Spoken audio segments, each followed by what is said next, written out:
नमस्कार दोस्तों, के एग्ज़ाम फाइट में आपका स्वागत है। कैसे हैं आप सभी?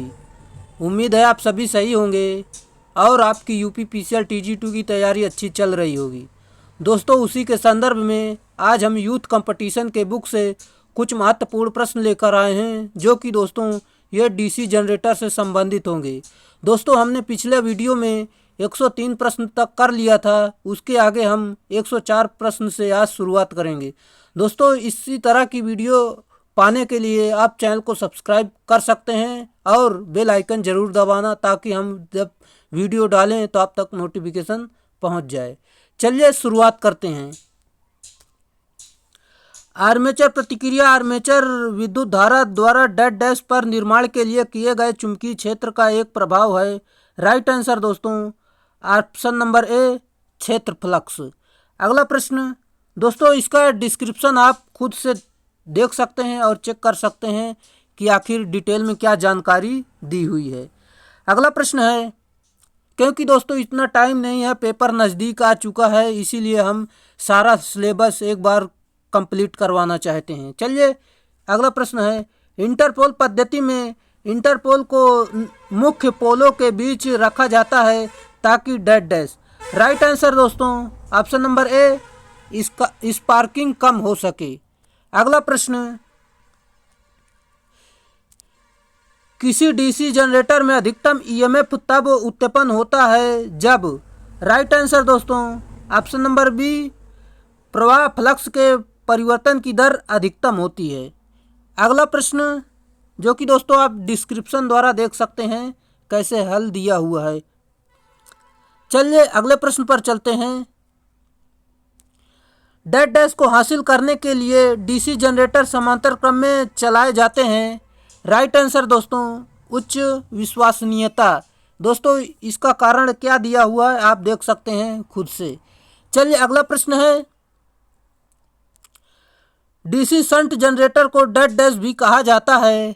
राइट आंसर दोस्तों ऑप्शन नंबर ए, नियत वोल्टेज जनरेटर। अगला प्रश्न दोस्तों, ये इसका स्ट्रक्चर बना हुआ आप देख सकते हैं। अगले प्रश्न पर चलते हैं। यहाँ पर फार्मूला भी दिया हुआ है डीसी शंट जनरेटर का। अगला प्रश्न, लेमिनेटेड कोर या आर्मेचर में निम्नलिखित में से कौन सी हानि कम होती है।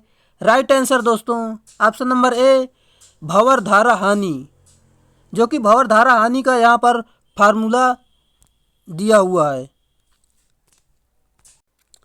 अगला प्रश्न है, आर्मेचर कुंडली के प्रतिरोध के कारण होने वाले नुकसान को डेड डैश कहा जाता है। राइट आंसर दोस्तों इसका सही उत्तर है ऑप्शन नंबर सी, आर्मेचर हानि। अगला प्रश्न दोस्तों, अभी तक आपने हमारे चैनल को सब्सक्राइब नहीं किया है तो इसे सब्सक्राइब जरूर करें और इसी तरह की वीडियो पाने के लिए आप लाइक जरूर कर दें और बेल आइकन जरूर दबाएं। अगला प्रश्न है दोस्तों, डेड डैश यांत्रिक हानि में शामिल है। राइट आंसर, ब्रश पर कर्षण नुकसान। दोस्तों यहाँ पर आप देख सकते हैं क्या क्या नुकसान होते हैं। चलिए अगला प्रश्न,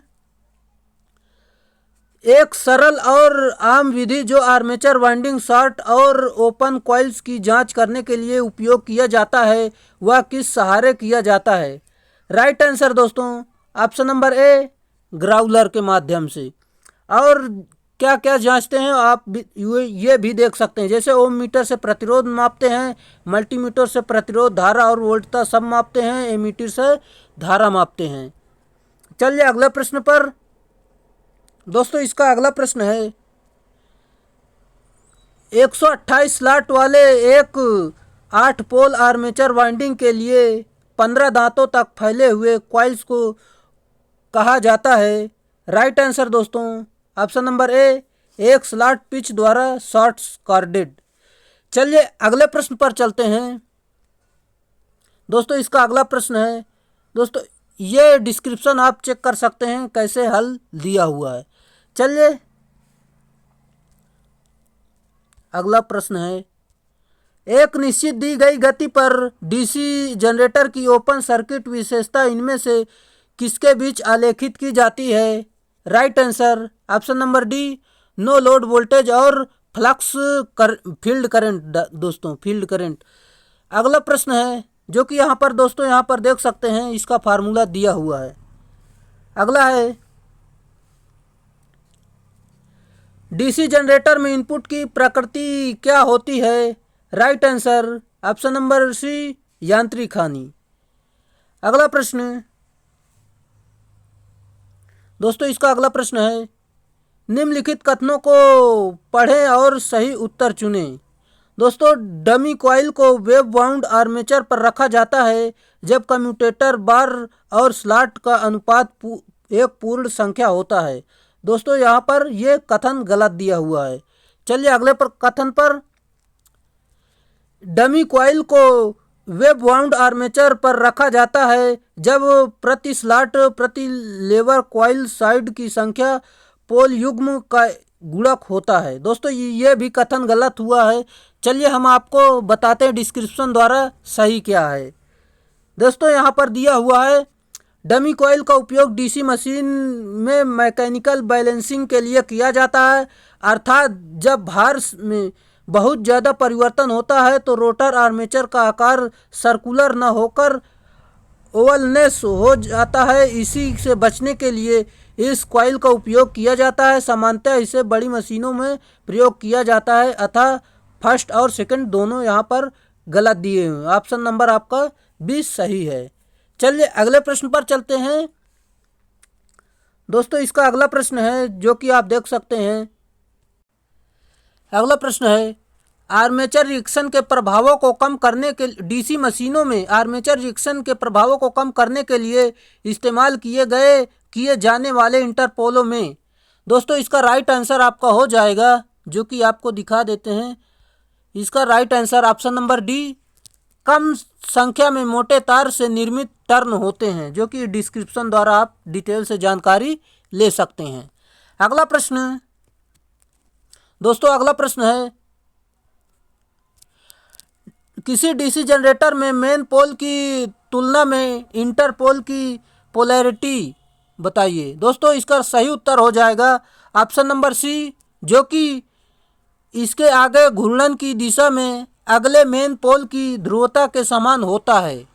चलिए अगले प्रश्न पर चलते हैं। 0.75 मीटर लंबा एक मोटर आर्मेचर कंडक्टर 4 वेबर प्रति मीटर स्क्वायर वाले एक फ्लक्स डेंसिटी के संपर्क में आता है। कंडक्टर पर लगने वाले बल की गणना करें जब आर्मेचर इलेक्ट्रिक करंट 5 एम्पियर हो। दोस्तों इसका राइट आंसर हो जाएगा आपका 15 न्यूटन हो जाएगा, जो कि आप दोस्तों यहाँ पर हल दिया हुआ है, आप देख सकते हैं। और पहले तो आप खुद से हल करें फिर यहाँ से देखें। चलिए अगले प्रश्न पर चलते हैं। भंवर धारा हानियाँ डीसी मशीन के किस भाग में होती हैं? दोस्तों इसका राइट आंसर हो जाएगा आपका ऑप्शन नंबर सी, जो कि आर्मेचर में। अगला प्रश्न है इलेक्ट्रिक मशीन में डेड डैश को कम करने के लिए कोर को लेमिनेट किया जाता है। Right answer option number B, भंवर धारा हानियाँ। अगला प्रश्न है डीसी जनरेटर के किस नियम के सिद्धांत पर काम करता है? दोस्तों डीसी जनरेटर किस नियम के सिद्धांत पर काम करता है? राइट आंसर फैराडे के नियम पर। अगला प्रश्न है दोस्तों इसका अगला प्रश्न है short dead dash compound generator एक डीसी जनरेटर का प्रकार है। दोस्तों शंट कंपाउंड जनरेटर एक डीसी जनरेटर का प्रकार है। दोस्तों इसका स्ट्रक्चर बना हुआ है, आप देख सकते हैं। चलिए अगला प्रश्न दोस्तों अगला प्रश्न है आपका पृथक उत्तेजित यानी सेपरेटली एक्साइटेड जनरेटर में क्षेत्र कुंडलन डेड डैश से जुड़े होते हैं। राइट आंसर दोस्तों इसका राइट आंसर है, जो कि आप देख सकते हैं ऑप्शन नंबर डी इसका सही उत्तर हो जाएगा, जो कि स्रोत के साथ श्रेणी में। चलिए अगले प्रश्न पर चलते हैं।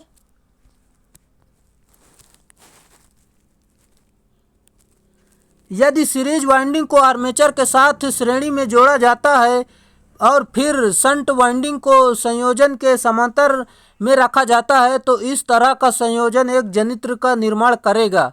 राइट आंसर दोस्तों option number C, long shunt compound generator. अगला प्रश्न है दोस्तों, इसका अगला प्रश्न है, एक डीसी जनरेटर डेड डैश के सिद्धांत पर कार्य करता है। Right answer option number D, विद्युत चुम्बकीय प्रेरण के सिद्धांत पर। अधिक जानकारी डिस्क्रिप्शन द्वारा ले सकते हैं। अगला प्रश्न, डीसी मशीन के किस भाग को बार बार मरम्मत की आवश्यकता होती है। राइट आंसर, ब्रश और कम्यूटेटर की। चलिए अगले प्रश्न पर चलते हैं। किसी मोटर को एक जनरेटर के रूप में कार्य करने के लिए उसमें क्या होना चाहिए। Right answer option number B, rotor को इसके स्टेटर की तुल्यकालिक गति से अधिक तेज गति से घूर्णन करना चाहिए। अगला प्रश्न है, डीसी जनरेटर में ध्रुवों की संख्या और आर्मेचर चालकों की संख्या नियत होती है। निम्नलिखित में से कौन सी कुंडली अपेक्षाकृत उच्च विद्युत वाहक बल यानी ईएमएफ प्रदान करती है। राइट आंसर दोस्तों ऑप्शन नंबर सी, तरंग कुंडली वेव। चलिए अगले प्रश्न पर चलते हैं।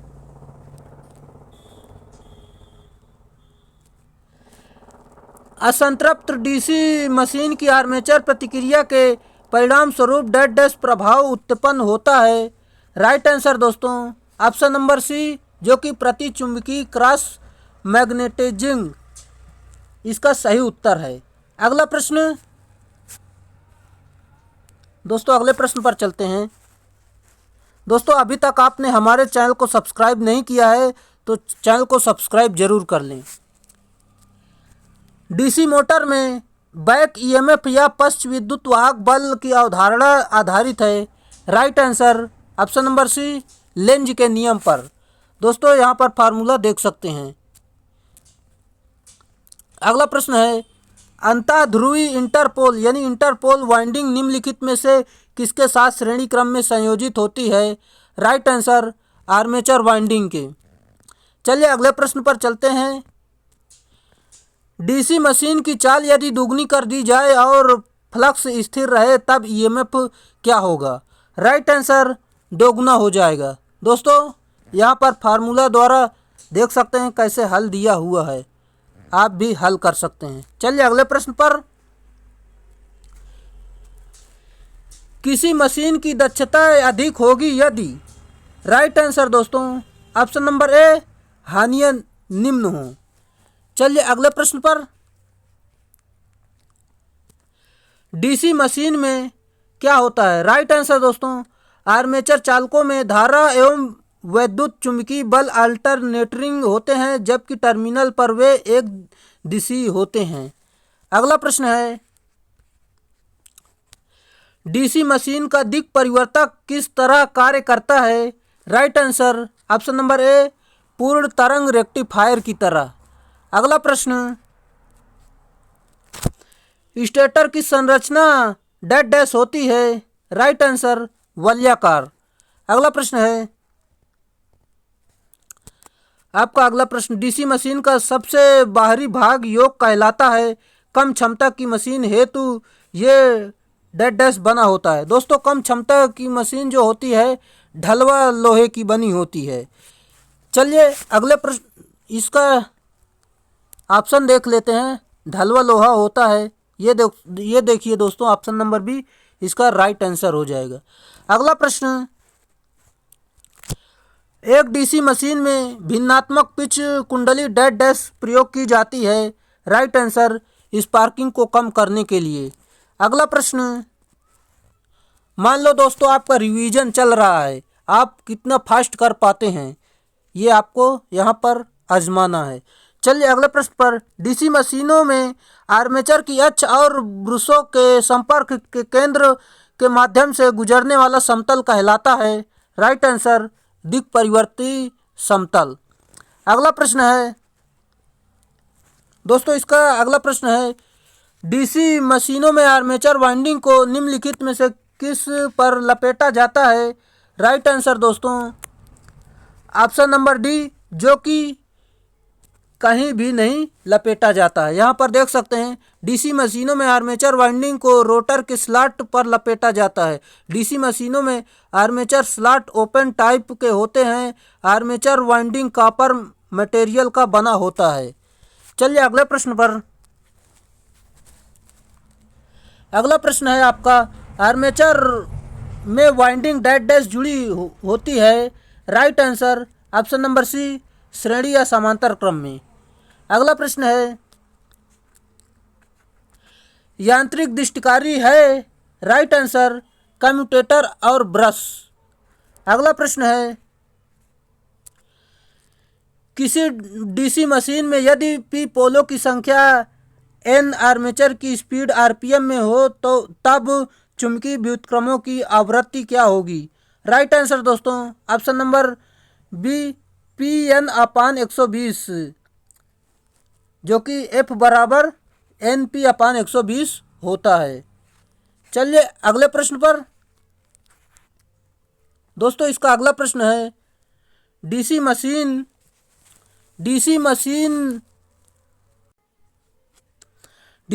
लव हानि निम्नलिखित में से होती है। Right answer armature rotor. अगला प्रश्न है, चलिए अगले प्रश्न पर चलते हैं। दोस्तों यहाँ पर डिस्क्रिप्शन द्वारा आप देख सकते हैं हिस्टैरिसीस हानि का फार्मूला दिया हुआ है, भावाधारा हानि का फार्मूला दिया हुआ है। दोस्तों हमारे पास टाइम नहीं है, नहीं आपको डिटेल से इसकी जानकारी देते। चलिए अगला प्रश्न है, डीसी मशीनों में निम्नलिखित में से किस प्रकार की वाइंडिंग का प्रयोग किया जाता है। राइट आंसर लैप या तरंग वाइंडिंग, यानी लैप और वेव वाइंडिंग दोनों करते हैं। चलिए अगले प्रश्न पर। डीसी मशीन में आर्मेचर प्रतिक्रिया का प्रभाव निम्नलिखित में से कौन सा नहीं है। Right answer option number D, जो कि यह मोटर की स्पीड में वृद्धि करता है। ये नहीं है, बाकी ये सभी प्रकार हैं, आप पढ़ सकते हैं। अगला प्रश्न दोस्तों, डीसी मशीन की वाइंडिंग पूर्ण पिच वाइंडिंग कहलाती है जब। राइट आंसर दोस्तों इसका सही उत्तर हो जाएगा ऑप्शन नंबर ए, जो कि वाइंडिंग पिच बराबर पोल पिच। अगला प्रश्न, इस तरह का सवाल कल हमने कराया था। लैप वाइंडिंग में समांतर पथों की संख्या होती है। राइट आंसर दोस्तों ऑप्शन नंबर बी, जो कि ए बराबर पी, समांतर पथों की संख्या और बराबर पोलों की संख्या बराबर होती है। अगला प्रश्न है, आर्क वेल्डिंग के लिए प्रयुक्त डीसी जनरेटर में होने चाहिए। राइट आंसर ड्रॉपिंग अभिलक्षण। अगला प्रश्न है, डीसी जनरेटर के मामलों में अधिकतम दक्षता के लिए शर्त है। राइट आंसर परिवर्तनीय हानि बराबर नियत हानि। अगला प्रश्न दोस्तों, अगला प्रश्न है, दृष्टिकारी जनित्र में लैंप कुंडलन यानी लैप वाइंडिंग और तरंग कुंडलन यानी वेव वाइंडिंग के संदर्भ में क्या सही है। राइट आंसर दोस्तों इसका सही उत्तर हो जाएगा आपका, जो कि option number D, lap winding का उपयोग कम वोल्टता और अधिक धारा वाली मशीनों के लिए होता है। अगला प्रश्न, डीसी जनरेटर में क्रम नियामक का काम होता है। राइट आंसर एसी को डीसी में परिवर्तित करना। अगला प्रश्न है, डीसी डीजल जनरेटर सेट में यदि सफ़ेद धुआं दिखाई देता है तो यह सूचित करता है। राइट आंसर दहन कक्ष में पानी है। अगला प्रश्न, डीसी शंट जनरेटर की चुंबकन अभिलक्षणी वक्र किन चीज़ों के बीच संबंध दिखाती है। राइट आंसर वाई अक्ष पर प्रेरित ईएमएफ और एक्स अक्ष पर क्षेत्र धारा यानी फील्ड धारा। अगला प्रश्न है, डीजल जनरेटर सेट में उपयोग होने वाले लुब्रिकेंट तेलों को एसएई नंबर क्या प्रदर्शित करता है। Right answer सान्यता।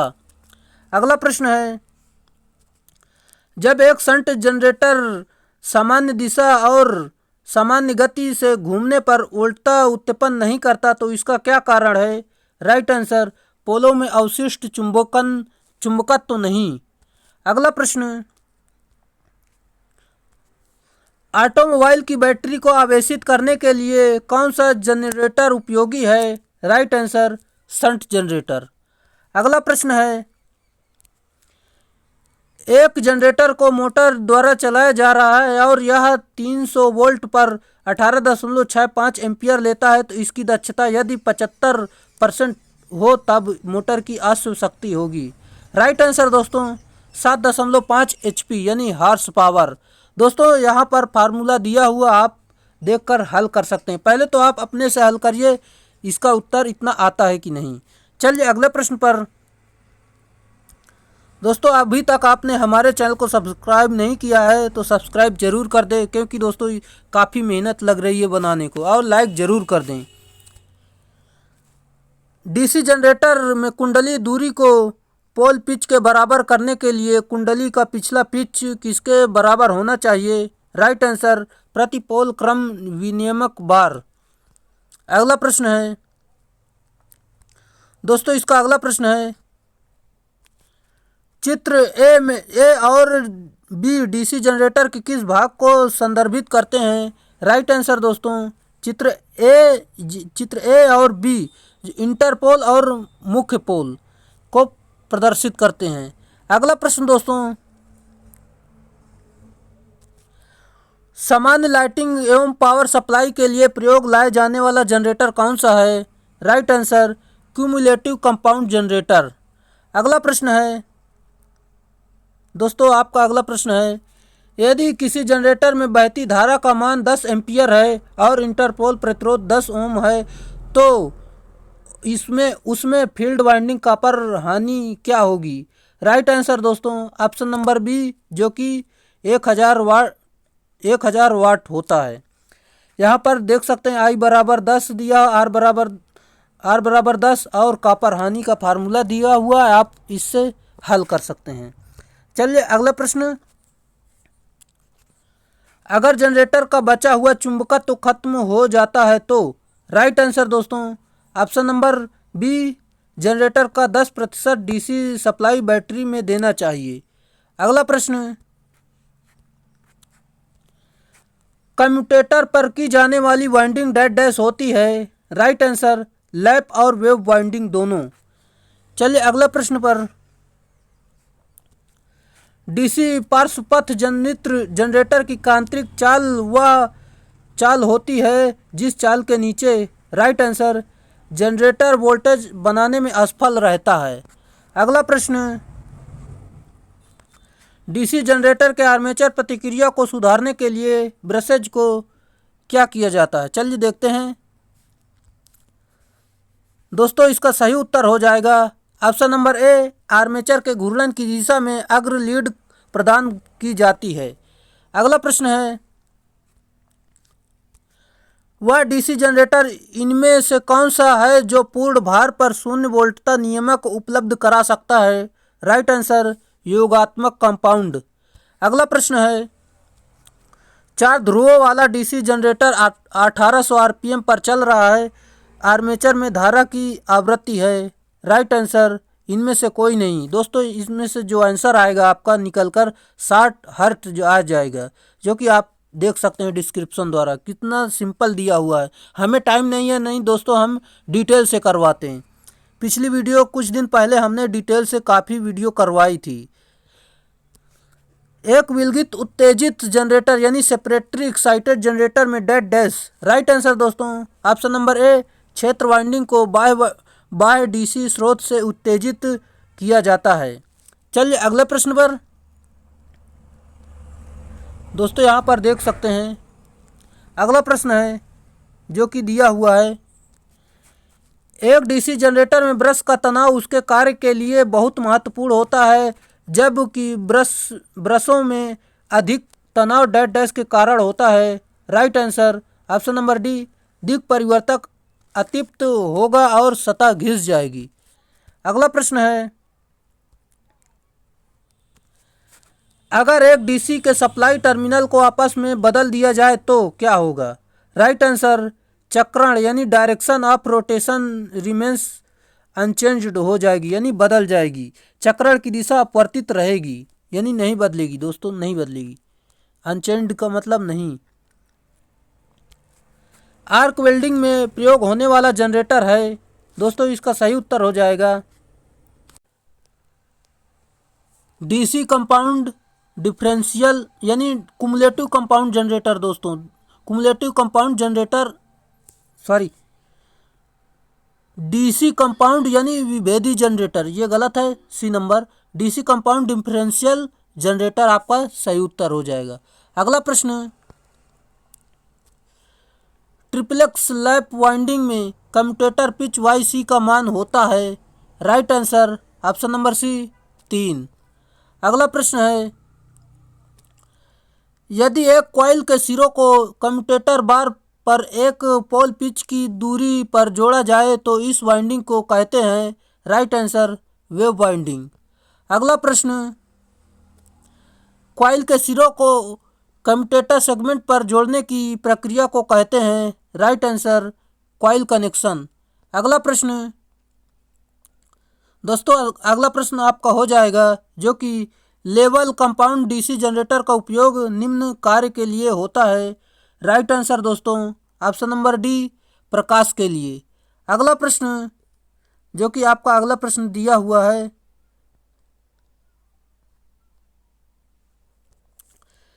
डीसी जनरेटर में प्रेरित ईएमएफ का सूत्र डैश डैश 5 माइनस प्रति पोल में औसतन चुंबकीय फ्लक्स, जेड बराबर चालकों की कुल संख्या, एन बराबर आरपीएम में घूर्णन की गति, पी बराबर ध्रुवों की संख्या, ए बराबर समांतर पथों की संख्या।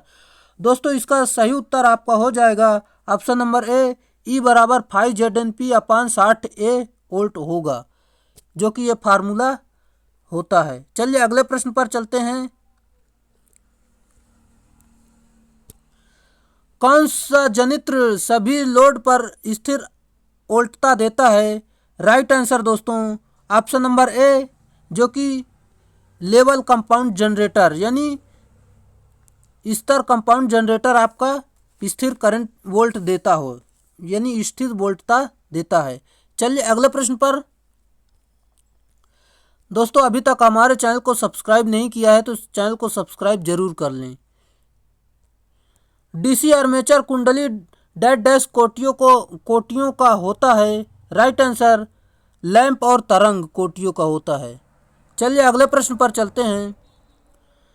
डीसी जनरेटर के भार संतृप्त विशेषताएं निम्न के बीच का संबंध प्रदान करती है। राइट आंसर वी और आई एफ यानी आर्मेचर धारा, वोल्टेज और आर्मेचर फील्ड है दोस्तों। चलिए अगले प्रश्न पर।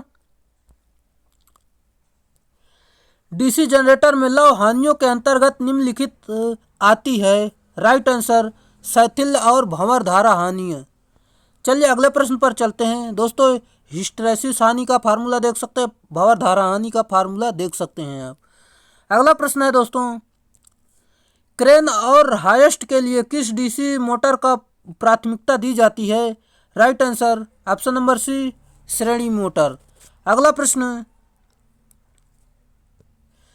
स्थिर वोल्टेज जनरेटर में होती है, क्या होता है। राइट आंसर लो इंटरनल रेजिस्टेंस यानी निम्न आंतरिक प्रतिरोध। अगला प्रश्न है, डीसी जनरेटर की क्षेत्र यानी फील्ड कुंडलियां आमतौर पर निम्नलिखित की बनाई जाती हैं। राइट आंसर कॉपर की। अगला प्रश्न है, डीसी जनरेटर में ध्रुव क्रोड से ध्रुव सु निम्नलिखित द्वारा आबंद रहते हैं। राइट आंसर शंकुखात पेंच पर। चलिए अगले प्रश्न पर चलते हैं। दोस्तों बोलते बोलते गला बैठ गया है और एक लाइक जरूर कर दें आप। लैप वाइंडिंग में ब्रूसों की संख्या सदैव होती है। राइट आंसर ध्रुवों की संख्या के बराबर। अगला प्रश्न है, डीसी जनरेटर में उत्पन्न ईएमएफ निम्नलिखित के समानुपाती होता है। राइट आंसर इनमें से सभी, फ्लक्स ध्रुव यानी फ्लक्स पोल और स्पीड आर्मेचर की चाल पर और ध्रुवों की संख्या पर। चलिए आप देख सकते हैं यहाँ पर दोस्तों, यहाँ से मिलान करवा सकते हैं किसके किसके बराबर, इस फार्मूला द्वारा सब निकल आता है, आप निकाल कर देख लेना। अगले प्रश्न पर, निम्नलिखित में से किसे डीसी सप्लाई वितरण में बूस्टर के रूप में प्रयोग किया जाता है? राइट आंसर श्रेणी जनरेटर यानी सीरीज जनरेटर। अगला प्रश्न है दोस्तों, आपका अगला प्रश्न है, डीसी जनरेटर के आर्मेचर रिएक्शन के सापेक्ष में एमएनए से तात्पर्य है? राइट आंसर दोस्तों आपका सही उत्तर हो जाएगा ऑप्शन नंबर डी, जो कि मैग्नेटिक न्यूट्रल एक्सिस यानी मैग्नेटिक न्यूट्रल एक्सिस होता है। अगला प्रश्न, इसका फुल फॉर्म है जो कि लिखा हुआ है, एक डीसी मशीन में आर्मेचर डैश डैश के अंदर घूर्णन करता है? राइट आंसर स्थिर स्टेटर। अगला प्रश्न है, एक सामान्य डीसी मशीन में कितने मैग्नेटिक पोल होते हैं? Right answer 4। अगला प्रश्न, यदि किसी कॉइल का प्रतिरोध 4 ओम और उसमें गुजरने वाली धारा का मान 20 एम्पियर है तो डीसी जनरेटर में उत्पन्न होने वाली ताम्र हानि का मान होगा? राइट आंसर 1600 वाट। अगला प्रश्न दोस्तों, यहाँ पर देख सकते हैं कैसे हल किया गया है। निम्न में से कौन सी डीसी जनरेटर के रोटर का भाग नहीं है? राइट आंसर दोस्तों ऑप्शन नंबर ए डी, जो कि बेस प्लेट, ये भाग नहीं है। फैन प्लेट, ब्रश होल्डर और बियरिंग ये सभी हैं। चलिए अगले प्रश्न पर चलते हैं दोस्तों, इसका अगला प्रश्न हो जाएगा, निम्नलिखित में से किस वाइंडिंग में पतले तार एवं अधिक टर्न पाए जाते हैं? राइट आंसर शंट वाइंडिंग में। अगला प्रश्न है, एक डीसी जनरेटर की वेव वाइंडिंग में 8 पोल वाले 4 चालक 600 आरपीएम की गति घूमकर 0.5 वेबर का चुंबकीय फ्लक्स उत्पन्न करता है तो प्रेरित ईएमएफ का मान होगा? राइट आंसर 80 वोल्ट, जो कि आप देख सकते हैं फार्मूले द्वारा हल किया गया है। आप भी हल कर सकते हैं दोस्तों, पहले आप अपने से हल करिए तभी आपको कॉन्फिडेंस आएगा। चलिए अगला प्रश्न है, यदि लैंप वाइंडिंग में पोलों की संख्या 4 है तो समांतर पथों की संख्या कितनी होगी? राइट आंसर दोस्तों ऑप्शन नंबर बी 4। चलिए अगला प्रश्न पर, निम्न में से किसकी मदद से डीसी मशीन में आर्मेचर प्लेटों को समांतर या समान दूरी पर रखा जाता है? राइट आंसर दोस्तों ऑप्शन नंबर डी, सिरा प्लेट। अगला प्रश्न है, ढलवा लोहे से बने योक उन जनरेटर के लिए प्रयोग किए जाते हैं जिनका, राइट आंसर दोस्तों, किलोवाट कम हो, यानी ढलवा लोहे से बने योक उन जनरेटर के लिए उपयोग किया जाता है जिनका किलोवाट कम हो, और जबकि बड़े जनरेटर का योक रोल्ड स्टील का बना होता है। अगला प्रश्न, निम्नलिखित में से कौन कम्यूटेटर से धारा संग्रहित करता है? राइट आंसर दोस्तों option number C, carbon brush. अगला प्रश्न है, जिस विधि से डीसी जनरेटर में विद्युत वाहक बल प्रेरित होता है वह डैश डैश कहलाती है? राइट आंसर गतिज। अगला प्रश्न है, डीसी जनरेटर का कार्य सिद्धांत है? राइट आंसर दोस्तों इसका सही उत्तर हो जाएगा जो कि ऑप्शन नंबर सी, फैराडे का विद्युत चुंबकीय प्रेरण नियम। अगला प्रश्न, किसी चालक में विद्युत वाहक बल प्रेरित होने के लिए आवश्यक है? राइट आंसर या तो गतिमान चुंबकीय फ्लक्स अथवा गतिमान चालक। अगला प्रश्न है, यदि आर्मेचर को स्लिप रिंग से जोड़ दिया जाता है तो आउटपुट होगा? राइट आंसर अल्टरनेटिंग करंट यानी। अगला प्रश्न है, कम क्षमता वाली डीसी मशीन का योक ढलवा लोहा का होता है यानी कास्ट आयरन का बना होता है। अगला प्रश्न, कम्यूटेटर सेगमेंट के मध्य प्रयोग किया जाने वाला अचालक है? राइट आंसर अभ्रक। अगला प्रश्न है दोस्तों, अगला प्रश्न है, आर्मेचर को लेमिनेट बनाने का कारण है? Right answer option number D, eddy धारा यानी एडी करंट क्षति के मान को कम करना। दोस्तों यही थे प्रश्न।